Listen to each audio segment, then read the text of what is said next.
Alright, YouTube. Right now I'm going to show you how to replace the bulb in these 500 watt or any type of high wattage light fixture. Now this is my working lamp, as you can see. But a lot of people just pick them up like this, put them in, when they blow you pull them out. But what I'm going to show you today is how to stop them from overheating and failing. This is this corner. It actually snapped off and failed. Now a lot of people really don't know how to put these in correctly. Some people do. I'm not judging you by whoever watches this video. This is just for general audience. As you can see, there's pieces of, it's like a silvery finish on the inside of this bulb, which a brand new bulb looks like this. Nice and clean and clear. But this is like that. I'll explain that in a minute. Now a lot of people pull these out of the package and hold it on one end because you're not supposed to touch this. Because if you touch this with your hands, even if you just washed your hands, there's still oil on your hands. And that oil on these bulbs will make them give out prematurely. They blow out prematurely. Now, as you can see, this piece is missing because whoever put this in held this on one end. Now I wasn't the one that last put this in. Well, I think my friend was the last one. See, this side's fallen off too. My friend was the last one to put this in, so he didn't know the right way or wrong way to put this in. But I'll show you today. So that's your old bulb. Here's your new bulb. Okay. First things first, do not pull this out of the package without something. Now you need a clean cloth. I'm using a terry cloth. You do not want to touch the bulb with your fingers. Now don't handle this a whole bunch. This is a brand new terry cloth. Don't handle the terry cloth a whole bunch, because if you do, there's still going to be oil from your hands on it, which can also make it fail prematurely. So you want to pull that out carefully. Now you want to, I've got my other hand right here, grab the middle of it. See this little knob? That's actually where they fill this with gas, so the filament doesn't burn out. Hold it like this. I always put this knobby piece in the very back so the light comes out well, I guess you could say.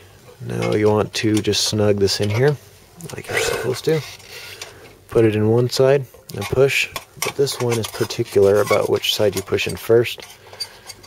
This one, you go left in first, if I can see here. Then you push real hard and put the right one in.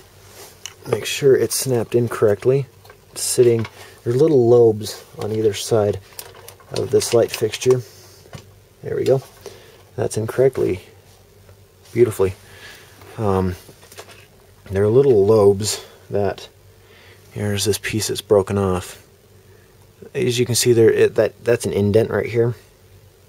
That indents and it sits on a little lobe, kind of like my finger, and sits on it. So you don't want it to be sitting halfway off, because that'll also make these ends break off when it heats up.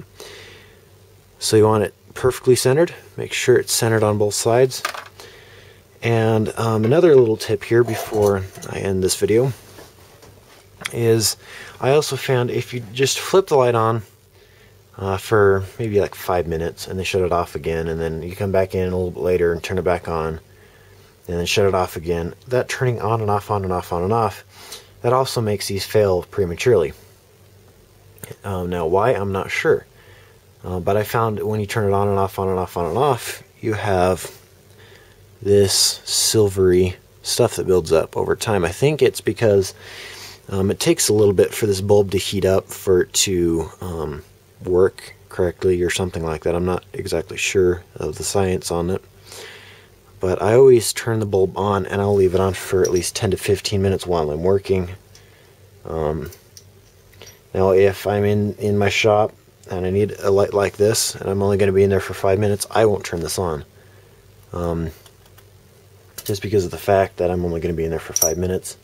And personally, I don't think that's enough for these bulbs to heat up. Now, here's a few other little tips. You want to make sure all inside here is nice and clean. You want to make sure your window is nice and clean, which this one is not. I need to wash it again. Because this dirt, oil, anything on this glass can also heat the chamber up that this bulb sits in. So those are the few tips that I have for you, YouTube, on how to replace these and stop these from failing prematurely. Now, if you're looking for a good spot to buy these 500 watt J-type long 8mm 500 watt 120 volt lights, if you're looking for a really good spot to buy these cheaply, I know of a real good spot. Go down there. It's on eBay. I'll have it in the oil pan there. The oil pan is that little bar down the bottom. That's what I call it. Down in the oil pan down there. The link will be down there for you guys. If it's not down there, I haven't posted it or gotten it up in there yet, but it should be in there. But check that link out. It's I think it's like 10 of these. I can't remember if it's 10 packs or I think it's 10 bulbs. But it's 10 bulbs for like $8 or $9 or something like that. So it's like really cheap. It's like a little bit less than $1 a bulb. And usually you'll pay $3 to $4 at Walmart for a bulb. I've paid anywhere from $1.50 to $5 a bulb. So see you later, YouTube. I hope you had a good one. See ya. Bye.